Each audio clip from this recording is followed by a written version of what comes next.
प्रणाम करता हूँ जरूर वालों। बहुत घनघोर तालियां आपने मेरे सम्मान में बजाई, बहुत घनघोर, वाह और ज्यादा घनघोर है। आपकी तालियों के लिए मेरी 7 पीढ़ियां आपकी आभारी रहेंगी। वरना पिछले दिनों मेरी ससुराल में कवि सम्मेलन 7 सच्ची घटना सुनाता हूँ आपको। आदरणीय क्रांति उस मंच पे थे, लड़कों की भी थे, 2017 की बात थी। मनिया धौलपुर में कवि सम्मेलन हुआ था साहब। उस कवि सम्मेलन जैसे ही मैंने कविता पढ़ी, मुझसे पहले जी ने पाठ किया, क्रांति जी ने पढ़ा, सब कवियों को खूब तालियां मिली। लेकिन जैसे ही मेरा नंबर आया, एक भी श्रोता ने ताली नहीं बजाई। मैंने पूरा प्रयास किया, एक भी श्रोता ने दोबारा फिर से ताली नहीं बजाई साहब। मैंने एक बार फिर प्रयास किया, क्योंकि हम बार बार पटरी में बैठे तब जाके आरक्षण मिला है, तो प्रयास करना तो मेरी फितरत में है, मेरे खून में है। मैंने 4थी बार पूरे प्रयास किया तो पीछे वो भाई साहब जो अंडरवियर में खड़े हैं, पेट पे हाथ फेर रहे हैं, हटा लिया हाथ अपना। ऐसे लास्ट में मेरे ससुर जी बैठे थे साहब, उन्होंने फटाक फटाक से जोरदार तालियां बजाई। मेरा दिल द्रवित हो गया। मैंने कहा धन्य हो गया ससुर जी, आप जैसा ससुर पाकर के जिसे कविताओं की इतनी समझ है, साहित्य का इतना पार की अगर मेरा ससुर है तो ये मेरा सौभाग्य होता है। ससुर जी आप मंच की तरफ आइए, मैं आपका सम्मान करना चाहता हूँ, और जो माला आपकी बेटी ने 5 साल पहले पहनाई थी वापस आपको पहनाना चाहता हूँ। कब आएगा? ससुर जी मंच की तरफ आए, होने से मुस्कुराए, मुझसे बोले बेटा जमाई तू कविता पढ़। मैं तो तंबाकू पीट रहा था। परिस्थितियां क्या हो सकती है साहब। अच्छा, इसके बाद दूसरी घटना और घटी, उसे जोड़ता हूँ आपको। कवि सम्मेलन शांत होने के बाद रात के 2:30 बजे मैं ससुराल मनिया से बिल्कुल 2 किलोमीटर दूर है, गांव है हमारा। मैं वहां जैसे ही पहुंचा, वहां पहुंचते ही सासू मां ने दरवाजा खोला। रात के 2:30 बज रहे थे। कवि सम्मेलन के बाद हम कवियों को भूख जरूर लगती है। आयोजक कहाँ है हमारे खंडेलवाल साहब, आप भी इंतजाम कर लेना। रात के 2:30 बजे साहब एक कवि को भूख लग रही थी। अब कवि अगर खाना, कवि भी इंसान होता है साहब, भूख तो कवि को भी लगती है। नहीं लगती है साहब? बाबू जी आप बैठे, नहीं लग रही भूख? लगती है, आपको भी लग रही है। तो मुझे साहब भूख लग रही थी। मैंने मेरी सासू माँ से खाना मांगा। मैंने कहा सासू माँ खाने को कुछ बना दीजिए। रात के 2:30 बजे उन्होंने मुझे ऊपर से नीचे तक देखा, मुझसे बोली रात के 2:30 बजे खाने को मांगता है। मैंने कहा भूखा हूँ और कहाँ मांगूंगा, अगर यहाँ खाना नहीं मिलेगा तो कहाँ मिलेगा। सासू माँ ने कहा कि तुम कवि हो, कवि की भाषा में मांगो तब खाने को कुछ मिलेगा। मतलब कवि की स्थिति देखो साहब, अगर हम खाना भी मांगे तो कविता पढ़नी पड़ती है। ये परिस्थितियां हैं कवियों की। मैंने मुझसे सासू माँ ने कहा कि कविता में मांगो, तुम क्या खाने को मांगते हो, तुम जो मांगोगे वो बनाऊंगी, लेकिन कविता में कह करके मांगो। कवि के स्वाभिमान पर ठेस आ रही थी। मैंने लठ जी का चित्र अपने मस्तिष्क में रखा और 4 पंक्तियां लिखी। मैंने कहा कि गद्दारों को डुबो सके वो कुआं चाहता हूं मैं, गद्दारों को डुबो सके वो कुआं चाहता हूं मैं, सलामत रहे वतन मेरा ऐसी दुआ चाहता हूं मैं। वाह, ये आपकी तालियां भी 4थी पंक्ति पर संभाल के रखिएगा। मैंने कहा गद्दारों को डुबो सके वो कुआं चाहता हूं मैं, सलामत रहे वतन मेरा ऐसी दुआ चाहता हूं मैं, और लठ जी को जरूरत होगी धन दौलत रुपए पैसे की, फिलहाल तो भूखा हूं, 1 कटोरी खीर 2 कुआं चाहता हूं। मैं प्रणाम करता हूं साहब आपको, बहुत बहुत धन्यवाद। वैसे भी एक पुरुष अगर दूसरे पुरुष को मारा है कुछ संकट नहीं साहब। मैं जो बातें कर रहा था ये केवल आपसे जोड़ने के लिए थी। मैं ये काम मंचों पर किया नहीं करता हूँ, लेकिन यहाँ पर जो हास्य का पोस्टर आदरणीय हरिश्चंद्र हरी साहब ने यहाँ पर जो आपके मनो मस्तिष्क पर चिपकाया है, आदरणीय लठ साहब ने जो अपने संचालन के दौरान आपको चिपकाया है, मैं उस पोस्टर को थोड़ा सा हटाने का प्रयास कर रहा था। आपका ध्यान मैं उस तरफ ले जाना चाहता हूँ जिसके लिए मुझे इस मंच बुलाया गया साहब। मैं 4 पंक्तियां पढ़ना चाहता हूँ, और आप चाहे संख्या में कितने भी हो, मुझे नहीं पता आप संख्या में 100, 200, 500 कितने हैं, आपकी संख्या कोई मायने नहीं रखती। मायने ये रखता है कि मैं गणगौर मेले के इस पावन मंच पर रामनवमी के दिन जन्मोत्सव की पावन धरा में खड़ा हुआ हूँ, तो मुझे उम्मीद ही नहीं बल्कि पूरा विश्वास है कि आपका प्यार मुझे तालियों के रूप में जरूर मिलेगा। बहुत बहुत आभार व्यक्त करता हूँ आपका। जब 4 पंक्ति पढ़ना चाहता हूँ अपने देवर की साहब, धमनियों में रक्तबन बह रहा है वीर तेजो, मुझे खोलने का प्रयास कीजिएगा। मैं 20 मिनट आपको कविता पढ़ना चाहता हूँ। धमनियों में रक्तबन बह रहा है वीर तेजो, मातृभूमि अन्य और वीर को प्रणाम है, जन्म देने वाली सिंह ऋषि माँ की कोख और उसके दोनों आंचलों के छीन को प्रणाम है।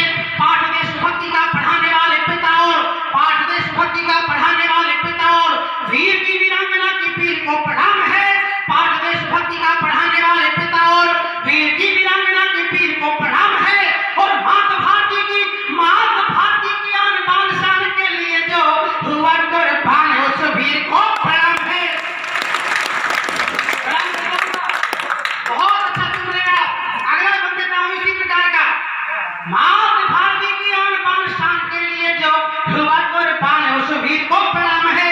शौर्य व पराक्रम के इतिहास में गढ़े जो मेरे युवा साथियों की ओर से आश्वासन देना चाहता हूँ उस माँ भारती को। शौर्य व पराक्रम के इतिहास में गढ़े जो उन्हीं प्रतिमानों को बढ़ाते ही रहेंगे हम। रण में जो शत्रु को पढ़ाए वीरता के पाठ वीरता के जो पढ़ाते ही रहेंगे हम। शान ये तिरंगे की न कम होने देंगे और शान ये तिरंगे की न कम होने देंगे और मान मातृभूमि का बढ़ाते ही रहेंगे हम। शान ये तिरंगे की न कम होने देंगे और मान मातृभूमि का बढ़ाते ही रहेंगे हम। और जब बलिदान मांगेगी तुम मातृभूमि शीश काट काट के चढ़ाते ही रहेंगे हम। जब बलिदान मांगेगी तुम मातृभूमि शीश काट काट के चढ़ाते ही रहेंगे हम। शीश काट काट के चढ़ाने का जो सिलसिला है राम की कसम कभी रुकने न पाएगा। महाकाल का के खूनी खप्पर में शत्रुओं का खून जब चढ़ेगा कभी सूखने न पाएगा। खाते हैं सौगंध पन्ना धाय मां का दीपदान, खाते हैं सौगंध पन्ना धाय मां का दीपदान वाला बलिदान कभी चुकने न पाएगा। और कसम इस पंक्ति में पूरा सिवा चाहता हूँ। कसम कसम भगत सिंह के फांसी वाले फंदे की है, प्यारा यह तिरंगा कभी झुकने न पाएगा। कसम भगत सिंह के फांसी वाले फंदे की है, प्यारा यह तिरंगा कभी झुकने न पाएगा। और चार पंक्ति और पढ़ना चाहता हूँ साहब। शान में तिरंगे की करेंगे गुस्ताखी जो भी उनके हलक से जुबान खींच लेंगे हम। शान में तिरंगे की करेंगे गुस्ताखी जो भी उनके हलक से जुबान खींच लेंगे हम। कान पे तमाचे मार कर देंगे सुर्ख लाल, भूल से न सोचना कि मुट्ठी खींच लेंगे हम। कान पे तमाचे मार कर देंगे सुर्ख लाल, भूल से न सोचना कि मुट्ठी खींच लेंगे हम। भाईचारे में ही मारे गए पुरखे हमारे, भाईचारे में ही मारे गए पुरखे हमारे, उनकी तरह से नहीं आंखें मीच लेंगे हम। और मात भारती के कण कण की कसम उन्हें गद्दारों के खून से जमीन सींच देंगे हम। मात भारती के कण कण की कसम उन्हें गद्दारों के खून से जमीन सींच देंगे हम। लेकिन साहब चार पंक्तियां पढ़ना चाहता हूँ जरूर की इस पावन धरा पर। वो पंक्तियां जो मुझे आदरणीय क्रांति जी की प्रतिदिन पढ़ने को मजबूर करती हैं। ना तो हिंदू मुसलमान में दंगा रहे, एक कवि की भावना क्या है आदरणीय ना तो हिंदू मुसलमान में दंगा रहे, संग हरदम ही जमुना के गंगा रहे।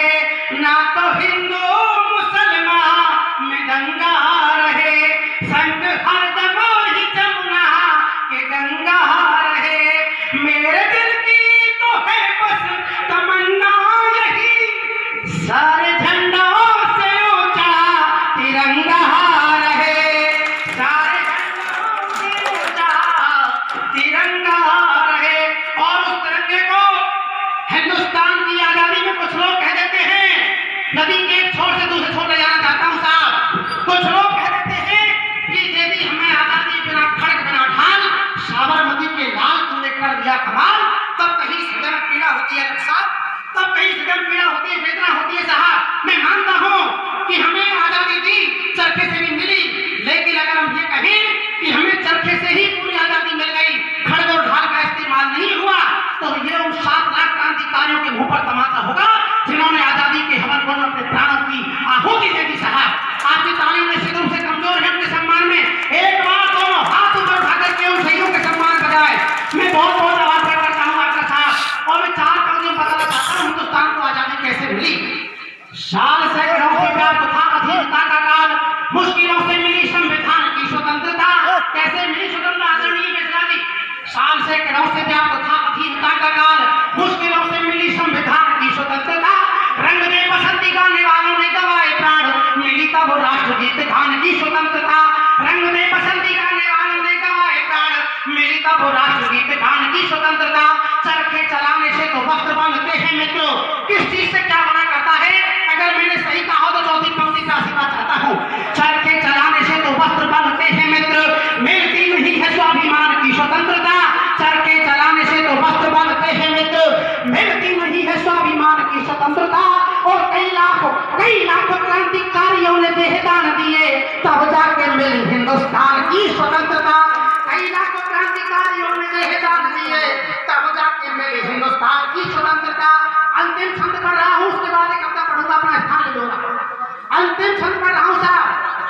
देश की स्वतंत्रता की रक्षा के लिए सदैव क्या क्या काम आया करता है साहब। जब कहीं दुष्टों को मारने के लिए भगवान राम का अवतार लेना पड़ता है, भगवान कृष्ण का अवतार लेना पड़ता है, तब कहना चाहता हूँ कि साहब कौन सी चीज कौन समय पर काम आती है। देश की आदरणीय नायक जी, देश की स्वाधीनता की रक्षा के लिए सदैव देशभक्ति वीरों वाली डोली काम आती है। भारती के मस्तक पे होता रक्त का तिलक, नाती हल्दी कुमकुम या रोली काम आती है। भारती के मस्तक पे होता रक्त का तिलक, नाती हल्दी कुमकुम या रोली काम आती है। शत्रु से सुपाल सम होता तो सुदर्शन, शत्रु से सुपाल सम होता तो सुदर्शन, आता कामना की बुद्ध बोली काम आती है।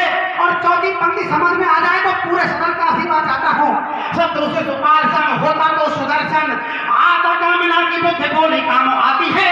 और गांधीवादी नीतियों से जीते नहीं जाते युद्ध, वहां चंद्रशेखर की बोली काम आती है। वाह वाह वाह वाह वाह खटाना भाई वाह, जिंदाबाद जिंदाबाद वाह। गांधीवादी नीतियों से जीते नहीं जाते युद्ध, वहां बहुत अच्छा चल रहे जनता वालों, मुझे बहुत अच्छा लगा आपकी विचार करके। मैं 4 पंक्तियां पढ़ना चाहता हूं उस महान शहीद के सम्मान में जिसे शहीद के आजम कहा जाता है, जिस शहीद का इतिहास पढ़ पढ़ करके हमारे पीढ़ी जवान हुई है साहब, जिससे हम प्रेरणा लिया करते हैं। मेरे घर में, मेरे मंदिर में भगवान की तस्वीर के साथ जिस शहीद की तस्वीर मैंने लगा रखी है, उस शहीद के सम्मान में कविता पढ़ना चाहता हूँ। और मेरे नौजवान साथियों, अगर आपके हृदय में उस शहीद के प्रति सम्मान हो तो आपका प्यार इस कविता पे चाहता हूँ। उसी का खून है हमें कभी जो डर नहीं सकता, वो शहीद जिसका नाम लेने मात्र से हमारे सारे पाप कट जाते हैं। उसी का खून है हमें कभी जो डर नहीं सकता, जो खाने को तमाचा गाल आगे कर नहीं सकता, जो खाने को तमाचा गाल आगे कर नहीं सकता। भले तुमने नहीं छापा उसे कागज के नोटों पर, और चौथी पंक्ति में पूरा आशीर्वाद चाहता हूं, भले तुमने नहीं छापा उसे कागज के नोटों पर, छपा दिल की दीवारों पर भगत सिंह मर नहीं सकता। वाह वाह। छपा दिल की दीवारों पर भगत सिंह मर नहीं सकता, जिनकी रगों में देशभक्ति वाला खून था। इस कविता में मेरा पूरा, मैं अंतिम कविता पढ़ रहा हूँ, केवल 3 मिनट कविता है। और आपसे निवेदन है कि मेरे ऐसे की जितनी तालियां बची उस पर लौटा दीजिएगा, मैं कोई आपका सर बर्बाद नहीं करूंगा। और अगर आपने मेरी इस कविता को 3 मिनट में सुन लिया तो मैं आपका बहुत बहुत आभारी रहूंगा। लेकिन अगर आपने नहीं सुना तो मैं जाति से गुजर हूँ। 3 महीने पटरी पे जाए सरकार नहीं उठा सकती, और ये आज की रात है, माइक है, तो 3 मिनट को ढंग से सुन लीजिएगा। मैं ये कविता आपको सुनाना चाहता हूँ साहब। जिनकी रगों में देशभक्ति वाला खून था, देश के लिए ही प्राण देने का जो लोन था, वंदे मातरम रहा जिनकी जुबान पर, हिंद गुणगान रहा जिनकी जुबान पर, पूरे माँ बाप को अकेला गए छोड़कर, घर परिवार सारे रिश्ते नाते तोड़कर, ऐसे भगत सिंह को सलाम करते हैं हम। आज की ये शाम उनके नाम करते हैं हम, आज की ये शाम उनके नाम करते हैं। बहुत सुंदर बहुत सुंदर। आज की ये शाम उनके नाम करते हैं हम। गुलामी की बेड़ियों में जकड़ा ये देश था, गुलामी की बेड़ियों में जकड़ा ये देश था, चारों ओर व्याप्त भय का ही परिवेश था। आम जनता पे निंदे होते अत्याचार थे, किंतु सारे देशवासी दिखते लाचार थे। जनता में गौरव के प्रति तो आक्रोश था, जनता में गौरव के प्रति तो आक्रोश था, किंतु जो करे विरोध उसमें ये जोश था, किंतु जो करे विरोध उसमें ये जोश था, किंतु जो करे विरोध उसमें ये जोश था। लोग चल रहे थे जब शांति के मार्ग पर, लोग चल रहे थे जब शांति के मार्ग पर, लोग चल रहे थे जब शांति के मार्ग पर, चले थे भगत सिंह क्रांति के मार्ग पर, चले थे भगत सिंह क्रांति के मार्ग पर, चले थे भगत सिंह क्रांति के मार्ग पर। गांधी की मशाल को संभालने की कोशिशें, अंग्रेजों को देश से निकालने की कोशिशें, अंग्रेजों को देश से निकालने की कोशिशें वो कर रहे थे इनकलाब के लिए, कोशिशें वो कर रहे थे इनकलाब के लिए। आजादी दिलाने वाले आप के लिए, आजादी दिलाने वाले आप के लिए, उन्हें आज दिल से प्रणाम करते हैं हम, उन्हें आज दिल से प्रणाम करते हैं हम। आज की ये शाम उनके नाम करते हैं हम, आज की ये शाम उनके नाम करते हैं हम। अंतिम बंद इस कविता का केवल आधी मिनट। जिनकी वजह से है आजाद मात भारती, मैं उनको अपना आइडल मानता हूँ साहब। जिनकी वजह से है आजाद मात भारती, आओ हम उतारे उन वीरों की भी आरती, आओ हम उतारे उन वीरों की भी आरती। हंसते हंसते फांसी का जो फंदा चूमते रहे, हंसते हंसते फांसी का जो फंदा चूमते रहे। मौत सामने खड़ी थी फिर भी झूमते रहे, मौत सामने खड़ी थी फिर भी झूमते रहे, मौत सामने खड़ी थी फिर भी झूमते रहे, मौत सामने खड़ी थी फिर भी झूमते रहे। देश के लिए प्राणों का बलिदान कर दिया, किंतु देशवासियों में स्वाभिमान भर दिया, किंतु देशवासियों में स्वाभिमान भर दिया। भले घर परिवार कुर्बान कर दिया। अब से भाई सुनना, भले घर परिवार कुर्बान कर दिया, किंतु ये स्वतंत्र हिंदुस्तान कर दिया, ये स्वतंत्र हिंदुस्तान कर दिया, किंतु ये स्वतंत्र हिंदुस्तान कर दिया। देश के लिए जीने का वही ढंग चाहिए, अंतिम क्षेत्र युवाओं के लिए स्वागत है, स्वागत के लिए जीने का वही ढंग चाहिए। हर एक चोले का बसंती रंग चाहिए, हर एक चोले का बसंती रंग चाहिए। नौजवान खून में हमें उमंग चाहिए, मन में देश प्रेम की हमें तरंग चाहिए। पुलिस वाले मेरे बड़े भाइयों को समर्पित करता हूँ साहब। देश के लिए जीने का वही ढंग चाहिए, हर एक चोले का बसंती रंग चाहिए। नौजवान खून में हमें उमंग चाहिए, मन में देश प्रेम की हमें तरंग चाहिए। भ्रष्टाचार के खिलाफ हमें जंग चाहिए, आतंकवाद के खिलाफ हमें जंग चाहिए, आतंकवाद के खिलाफ हमें जंग चाहिए। हमें आज फिर से भगत सिंह चाहिए, हमें घर घर में भगत सिंह चाहिए, हमें घर घर में भगत। बहुत सुंदर, बहुत सुंदर। ऐसे सूरवीर पे गुमान करते हैं हम, दिल से सदा ही सम्मान करते हैं हम। आज की ये शाम उनके नाम करते हैं हम। भारत माता की। एक शब्द पढ़ना चाहता हूँ, एक शब्द केवल आधी मिनट का। भगवान राम के जन्मभूमि पर मंदिर का निर्माण प्रशस्त हो चुका है साहब, और रामनवमी के इस पावन दिन पर स्वागत। मैंने बहुत सारे मुसलमानों मंदिर की मांग उठाई थी, और उस मंदिर की मांग जब पूरी हो गई तो मैं एक क्षण भगवान राम के चरणों में समर्पित करना चाहता हूँ साहब। स्वागत है, स्वागत। एक क्षण, केवल एक क्षण आपके चरणों में समर्पित करना चाहता हूँ भगवान राम के इस मंदिर निर्माण के ऊपर। स्वागत है। राम के विरुद्ध अभियोग को चलाने वाले जो लोग कहते थे कि राम थे ही नहीं, राम तो काल्पनिक है, तब कहना चाहता हूँ साहब, राम के विरुद्ध अभियोग को चलाने वाले शत्रु अधिवक्ताओं के नाम को न भूलना। कमी है हमारे अंदर, हम भूल जाते हैं कल क्या हुआ था। इशारा समझिएगा। राम के विरुद्ध अभियोग को चलाने वाले शत्रु अधिवक्ताओं के नाम को न भूलना। मंचों पे जो मंदिर की मांग करते रहे हैं, कवियों के राम गुणगान को न भूलना। मंचों पे अंतिम पंक्ति आपको अच्छी लगे तो मुझे ताली देकर उठा देना। मंचों पे जो मंदिर की मांग करते रहे हैं, कवियों के राम गुणगान को न भूलना। मंदिर के शिखर कलश का सौंदर्य देख, ऐसा है शिखर कलश, उसको देख करके ही भ्रमित मत हो जाना। अंतिम पंक्ति बहुत सार्वजनिक कह रहा हूँ आदरणीय नटवर जी, आगे नाम जी सुनिएगा, हरि जी सुनिएगा। मंदिर के शिखर कलश का सौंदर्य देखो, सिंह द्वार के भी स्वाभिमान को न भूलना। मंदिर के शिखर कलश का सौंदर्य देख, सिंह द्वार के भी स्वाभिमान को न भूलना। और राम जी के मंदिर की नींव में गढ़े जो उन, राम जी के मंदिर की नींव में